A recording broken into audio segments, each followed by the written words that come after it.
Director Lokesh Kanagaraj அவரு ரீசென்ட்டா குடுத்த இன்டர்வியூஸா பார்த்திருப்பீங்க. பார்க்காதவங்க மட்டும் இந்த வீடியோ பாருங்க. ஏன்னா லோகேஷ் கனகராஜ் அவரு லியோ 2 பண்றத விடவும், மாஸ்டர் 2 பண்றதுக்கு தான் இன்ட்ரெஸ்ட் இருக்கு அப்படிங்கிற மாதிரி சொல்லியிருப்பாரு. தென் அது மட்டும் இல்லாம லியோ 2 ஷூட்டிங் ஸ்பாட்ல நடந்த ஒரு சில விஷயங்களையும் ஷேர் பண்ணியிருக்காரு.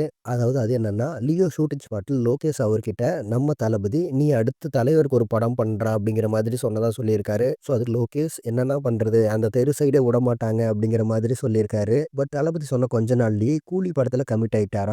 சொல்லப்போனா தளபதி கிட்டருந்து தான் ஃபர்ஸ்ட் விசஸும் வந்துச்சு அப்படிங்கிற மாதிரியும் சொல்லியிருக்காரு. ஈவன் ஜெயிலர் படத்துக்கும் நெல்சன் அவருக்கு ஒரு மோட்டிவ் பண்ணி விஷ் பண்ணியிருப்பாரு. நம்ம தளபதி எந்த ஒரு ஈகோவும் பார்க்காம, ஸோ அவர தான் புடிச்சு சோசியல் மீடியாவுல சில தற்கூரி ஃபேன்ஸ் கடிச்சு வச்சுட்டு இருக்காங்க. அண்ட் லியோ சக்சஸ் மீட்ல கூட நம்ம தளபதி ரஜினி அவர்கள அப்பா அப்படிங்கிற ரேஞ்சுக்கு வச்சு பேசியிருப்பாரு. பட் பேசும்போது தளபதி சிரிச்சுட்டு ஒரு ரவுண்ட் அடிப்பாராம். ஸோ அது ரொம்ப தப்பு அப்படிங்கிற மாதிரி இப்போ வரைக்கும் அத வச்சு பேசிட்டு இருக்காங்க. ஸோ அவங்களெல்லாம் திருத்தவே முடியாது. இது மாதிரி வீடியோஸ பார்த்து தெரிஞ்சுக்க வேண்டியதான். தென் அவங்களும் மாற வேண்டியதான்.